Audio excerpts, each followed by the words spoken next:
Well, welcome back everybody. I was having a look over YouTube the other day and see somebody had done a video of their hanger, so I thought what better way to spend an afternoon than get my models out and give them a quick review of what I've got in my hanger. It's my Arctec P51. Was originally a Blitz RC Works one from Banana Hobby, but we've changed all that over to keep the kids happy. Got me my large scale Orca Typhoon, which is still work in progress at the moment. I haven't really had any time to do that. Little 9 Eagles Extra 300. So we go in here. A very sad looking FMS 800mm P40. Probably over 300 flights on that. So anyway, carried on. It's my Park Zone BF109G, which I've done a fair bit to. It's got the flaps on it, it's got gondola cannon on it. I just thought I'd do that to give it a bit more of a scale effect.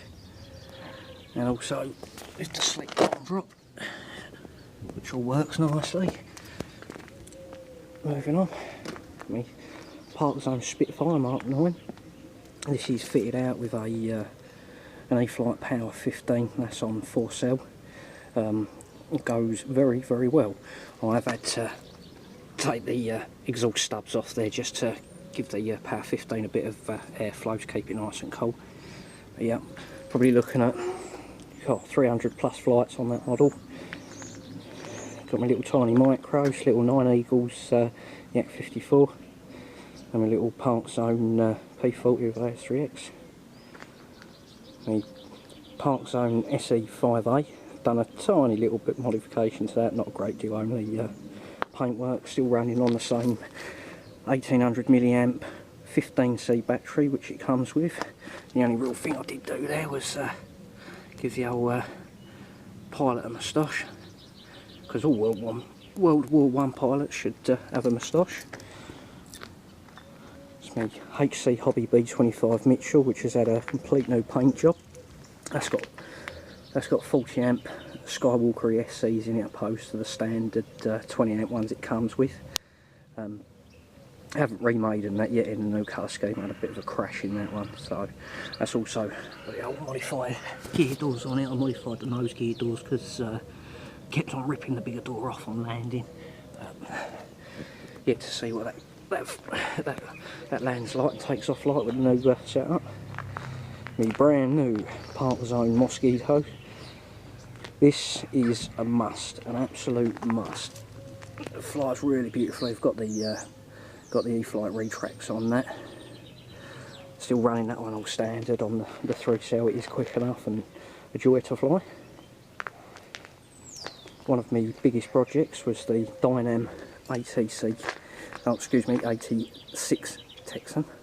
This was originally silver and red, but didn't like it a great deal in them colour schemes, so I've changed that over to an RAF spec one, which I like a lot more. Also got the same crappy retracts on it, which all the other guys' Dynam Texans have got on it. One wheel comes down and that is it. So what we've done with that is added flaps to that as well. That has got flaps, the outboard flaps, and it has got inboard flaps. You can just about see it split there. Just pull it down slightly. That slows it down nicely, really balances it out on landing. And the cockpit of the standard Texan was awful. Two tiny little pilots, looked extremely silly. So I've done a full kit out of this cockpit. That's was running that on a 3-cell, but it was just pretty gutless. You had to be on it all the time. That's now running on a 2200 4-cell. The only thing that I didn't like at all about this model was the suicide connectors, so to speak. We've got one down here on the rudder, which is the little jobby with the hole in it, and tighten the grub down in the top. What I've done with that, every control rod that's got that has got a tiny bit of heat shrink round it, which just clamps it down a bit better. because I did lose the rudder on one of the flights. Luckily it weren't any of the other control surfaces. Right, my max thrust MiG-15. This has had a hell of a lot done to it. This is running a Change Sun 10-bladed fan. If we can see it. Can't quite see it there, spin them all around. There we go, much better. Just mated that up with an E-flite BL32 or DF32. The 2150 kV one. That's running on 6S and screams through the sky. Also with this, what I've had to do is modify the canopy slightly, just to allow a decent bit of airflow, because she wasn't pulling the KG she should have been. And also underneath the model, another nice big cheat hole underneath the model. I've taped everything up there, make it nice and streamlined. Really fun to fly that.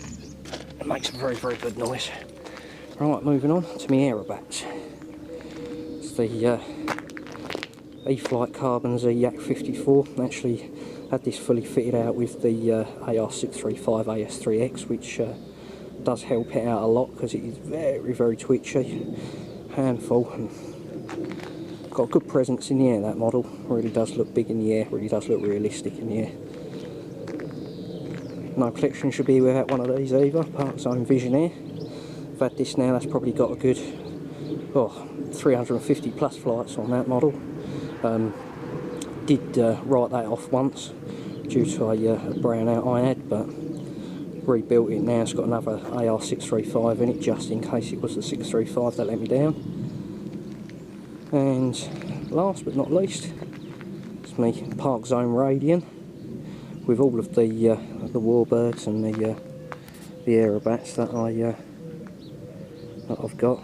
I fancied something a little bit different, so I thought I'd go for a Radian just to get up on the slopes. It's nice form of flying, just sitting there in the sunshine and swooping around finding thermals.